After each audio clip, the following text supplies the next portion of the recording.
What's up? It's Anthony again with Sneaker Fair Customs, and I've been getting a few questions about recommendations for brushes for customizing shoes. And in my opinion, plain and simple, you just want to go with an acrylic brush. That is because just plain and simple, keep in mind that the paints you're using, like if you use Angelus, you see Angelus on the bottle directly says that it's acrylics. Down here, they directly say it's acrylics. Or if you use Jacquard, Jacquard doesn't say that it's acrylics on the bottle, but on the website and various sources where you can purchase Jacquard, you definitely will see that this is acrylic paint. And by the thickness and viscosity, you can tell that that's acrylic paint. Give you an example of Angelus 2. If you've never seen it before, that's pretty similar consistency. See how thick it is? So these are both pretty thick paints.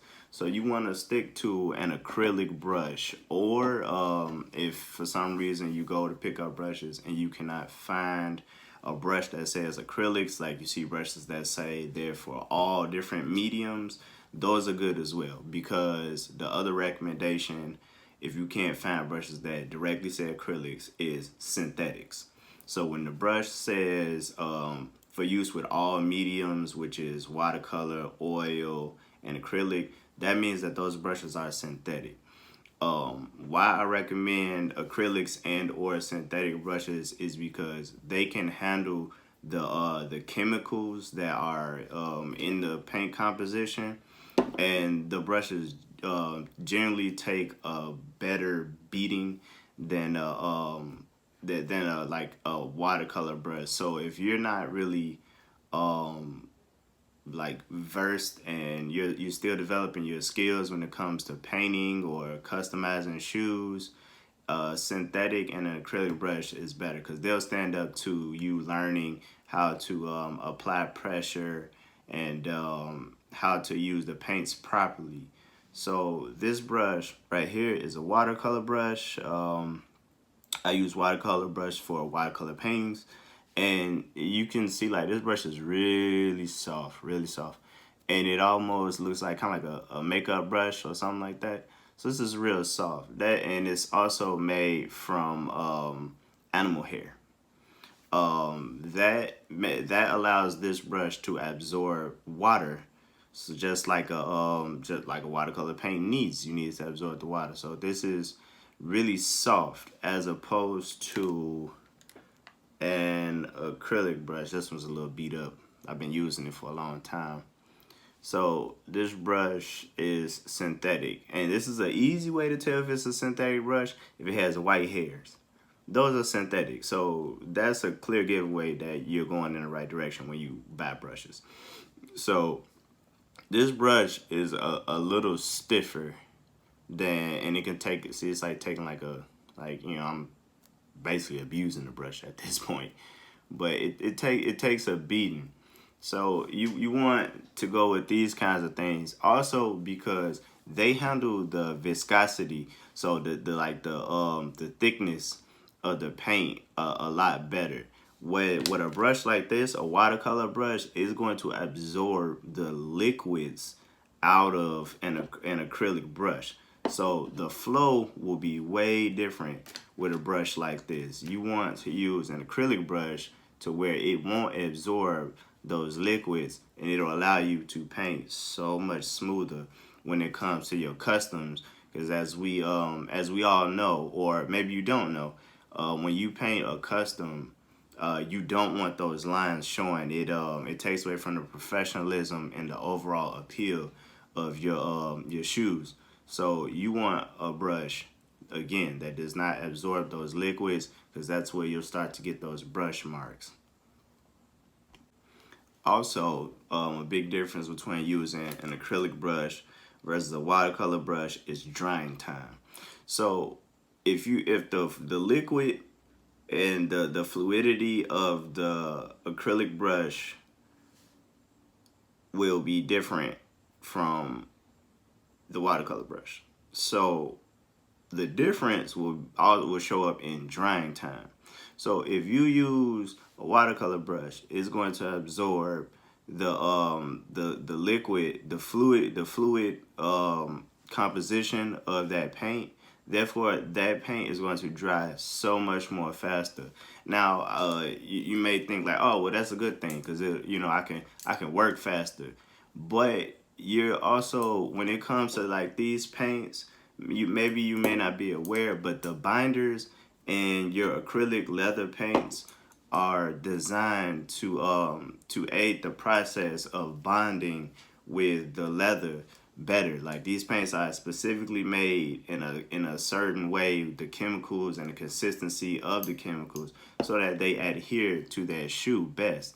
So using a watercolor brush would not be ideal because it's going to change the way the paints react to the shoe. You want the acrylic brush so that the acrylic does not absorb the chemicals and the binders. That way the paint acts as it's intended to. Okay, so now we talk about like the quality of bristle. Now, the quality of bristle comes down to what types of effects you're looking for. So like the really stiff bristles, like this one was kind of stiff. Like these are good for like if you want like to see the lines when you paint and stuff. So maybe you're working on like a wood grain project or something like that with your shoes. That's probably the best to go. So like this one's kind of like stiff a bit. And so like it basically like kind of like scratches or parts the paint. So that, I mean, but for customs, you probably won't really find a use for that much. Soft bristle is more of what I recommend. So like this one, the bristles are like really soft. So like it bends like really easy and stuff like this. This one is going to help get that smooth look on your custom so that there's no streaks, no lines, and you get even coats so you'll paint even faster. So if you're a hand painter, you want a brush with soft bristles. So I know that may be hard to tell if you buy them like in packs, but what I would recommend is usually when you go to the art store or the hobby store where all the brushes are, there are loose brushes.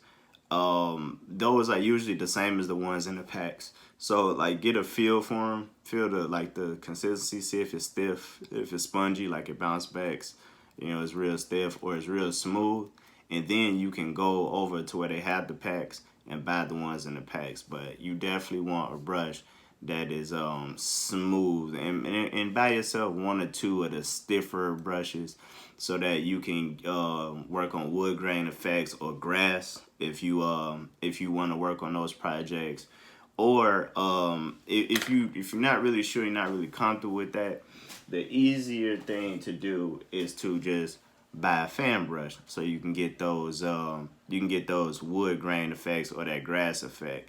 It takes some practice, but it's easier, and you won't have to worry about whether you buying stiff bristle brushes or a soft bristle. This is a soft bristle brush here, and it works just fine to do wood grains or grass.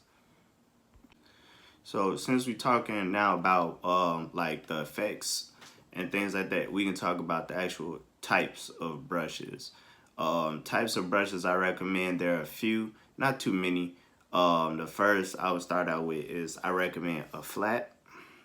Mine's kind of curved. I leave it in the cup too long, but a flat brush. So I recommend a flat brush because this brush is gonna give you smooth, that smooth look on your paint, so it'll be even and nice and soft. There's no scratches, no like bumps, and so your layers will come out cool, come out nice.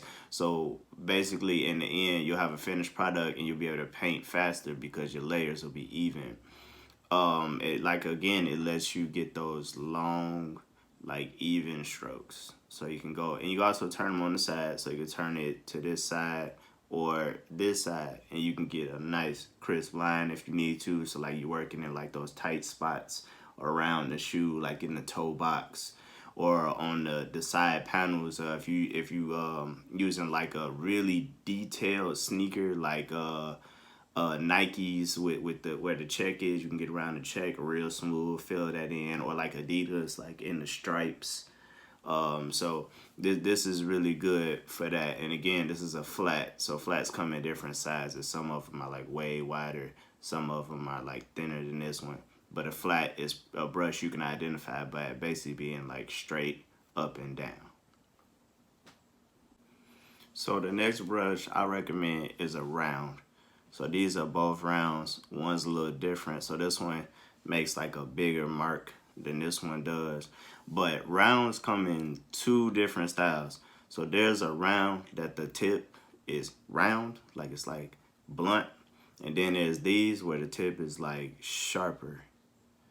So I recommend these types, not the round, blunted round brush, mainly because this brush is going to allow you to get more fine detail because of the pointed edge. And that's going to help you when it comes to your customs. So again, like with the flat brush, when you need to get in those like crevices, like in the toe box, around like Nike checks, the Adidas stripes, when you need to get like in any type of crease, you can use this brush because it's small.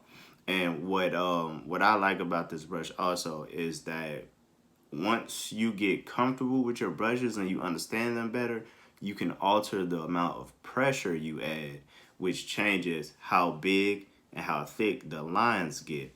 And you can also alter like how much paint comes out of this brush with applying different amounts of pressure to the surface. So in your customs, how that appears is like when you're working detail, you're doing like designs and stuff. So like the line can start out thick, and as you ease up off the custom, off the shoe, the line can get thinner. Here again is the fan. I recommend this brush for like streaks and lines. So if you're a customizer, you're talking about like when you do a wood grain custom shoe, or when you do a shoe that has like grass, or it has like, it needs some effect like maybe grunge. You need something like that. So you need like long streaks and like irregular lines. This is your brush. This brush is called a rigger. Sometimes you'll see it called a liner, like a fine liner. I don't recommend you use this for like your detail work, like if you're doing like portraits, something I like to do, or you do like characters. This is not necessarily a brush unless you're just that skilled. This is not necessarily a beginner's brush unless you need like a long thin line. This brush is, so you can see like this, like really thin. It's designed for long thin lines. So like if you do like calligraphy work on like a custom or something like that, or you need like swirls or something, this is a good brush for that. But this brush takes practice. I do recommend you buy like a canvas or something that you feel comfortable with practicing on, maybe a scrap piece of leather so you can practice your skills a bit. This one takes some time because this brush does bend, and that allows you, so when you load the brush up, which means you add paint to it, when you load the brush, this brush will it will absorb like a lot of paint. And so when you apply pressure, this brush will make a thicker line the more pressure you apply. So you will need to be able to understand how much pressure is required to make a thicker or a thinner line, and how to transition from a thick to thin line, especially like when you do a swirl, because that swirl will probably start out thick and get thinner as you ease up on the brush. This is called a rigger, and sometimes a liner. And this brush here is commonly referred to as a shader. You might see or hear of it referred to as a bright. This brush is for like short strokes. I don't necessarily recommend this brush for customizing, especially beginning. If you're a beginner, I don't really recommend this brush. I don't use them too often. Maybe if my brush, like I have some brushes and I'm working on multiple colors, I might use it. But that's from years of already painting with acrylics. But I don't really recommend it again as a brush for beginners. Mainly because these brushes require you to make short strokes like this. These are not designed to carry a lot of paint and for a long stroke. So if you were using a brush like this, what you would be looking at on that custom is like uneven layers and a longer paint time. So if you're making something for somebody, this is not, not for you. Good to practice with, but not necessarily for customizing. They also have the potential to pull up your underlayer. And the underlayer is basically the layer before the layer that you're painting now. So if you're on your third layer, your underlayer is the second and the first layer. If those are not fully dry and fully cured, which means that they're bonded already. They're bonded to the shoe and bonded to each other. If you have multiple layers, this brush can pull it up because again, it's short strokes, like short, and that's kind of like aggressive. And you want to be smooth and really like light to the touch when it comes to your customs. You don't want to be pulling up layers because now you're making things a little more difficult for yourself. But again, it's just called a shader and a bright. Oh, well, you can use it. You can use it for like the sides of the leather panels. So like the toe box, the part that is usually harder to paint is like the inside of the toe box, like right at the very edge, that right there. You can use it for that because the brush has this nice angle on it. So you can use it to get in those angles. All those hard to reach places, those are good, but I don't recommend it for layering paint. Again, this brush is something that I would say it takes some practice. I know some artists may not think so, but I think this brush is is a little more advanced than some artists care to believe, and that's maybe just because they have the skills to use them.